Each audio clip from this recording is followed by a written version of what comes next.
Do you believe that Bridgewater's a winner? No, he's not a loser. But when you say winner, I'm thinking success as in championships or championship contention.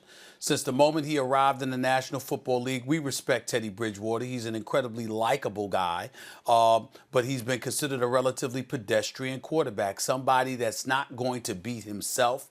He's not going to be a negative, but is he a game changer? Is somebody who could deliver the goods? He wasn't perceived as being that kind of a guy. He had one 11-5 season in 2015 with the Minnesota Vikings. Obviously, a nasty knee injury derailed him to some degree. He comes back last year with the New Orleans Saints. They're an elite team in the National Football League. He certainly helped offset the loss of Drew Brees to a significant degree. We can't deny that. But it wasn't a lights out performance or anything like that. He plays within himself. Again, he avoids the mistakes that ultimately beat you. He's no Jameis Winston by any stretch of the imagination. He'll never contend for Defensive Player of the Year as a quarterback because he's not going to turn over the football all the damn time. But is he a game changer, that kind of guy that you can hand the football to and say, this is your franchise, take us to the promised land? No, I don't view him that way. I view him as a guy that's capable of starting for a few teams, preferably teams that are solid in a multitude of areas where you don't need greatness from him in order to elevate them. He's certainly an elite backup in the National Football League. He belongs in the National Football League. I don't have a problem with him being a starter. I don't have a problem with the $63 million that he got because with everybody getting $30+ million, he's getting about $21 million a year. I think he's worthy of that. But to say that when you say you're a winner, I must ask, what have you won? And he's won a few games, but he hasn't really won anything. And that's why I say, when I hear the word winner, I think of something totally different than what his description of it is. Yeah, he's not a winner unless you go by the dictionary definition of the word, Stephen A. He's 22-12 lifetime. That's not just winning a couple of games. Understand, he starts as a rookie, 6-6. That's fine. You're 500 as a rookie. A lot of rookies do a lot worse than that. He was 6-6 and holding it down. When you say not beating yourself, I was a little surprised Belichick didn't want to snap him up. In fact, I think maybe they think that much of Stidham. They think that Stidham's already maybe Bridgewater level-ish, and they have high hopes for him. You'll know that if you don't see another veteran quarterback there other than Brian Hoyer backing Stidham up. But anyway, Belichick talks about it, right? And how many former Patriots talk about it? How many games are won by you just not beating yourself? Because the other team will lose it, right? So Teddy Bridgewater has at least that, but it's more than that because I'm sorry, you don't go 22-12 lifetime knowing that you were only 500 as a rookie. So do the math. That's 16-6 since then. 16-6 since then. Since you start 500 as a rookie. He wins all the time. At a certain point, that ain't dumb luck. Who does he remind me of in today's game? Garoppolo. He reminds me of Garoppolo.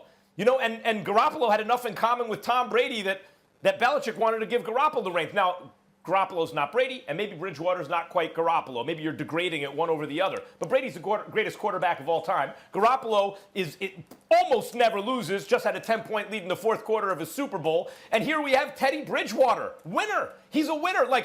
Can he win a Super Bowl? I'm with you. I don't know if he has the kind of playmaking ability that puts you over the top against other teams that don't make mistakes. But could he possibly? Yeah, I don't see why not. He has a quick release. He makes quick decisions. He doesn't make mistakes.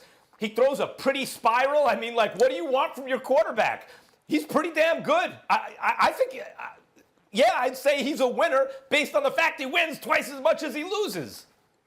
Well, I'm going to respond to that by saying I have no problem with the pretty damn good. Doesn't bother me at all. Doesn't bother me at all. There's plenty of dudes that have been pretty damn good that haven't been perceived as winners because the way we categorize winners is a different connotation than pretty damn good. That's number one. Number two, when you bring up Jimmy Garoppolo, you mean that Jimmy Garoppolo who threw for 77 yards in the NFC Championship game? You mean that Jimmy Garoppolo who threw for 208 yards in 2 playoff games combined? Let me tell you something right now. You can be surrounded with greatness, and that could buffer your status to some degree. When you are a winner, we're able to look at you in what you do in terms of making a difference and having a profound impact on the outcome or a successful outcome of a contest. When we look at the great ones that we call winners, even those who are not champions, Dan Marino, and I'm certainly not trying to put Teddy Bridgewater in that category, though, please don't let me wrong. I'm just talking about the word winner. Dan Marino has never won a Super Bowl. There is nobody that knows anything about football that would not call Dan Marino a winner.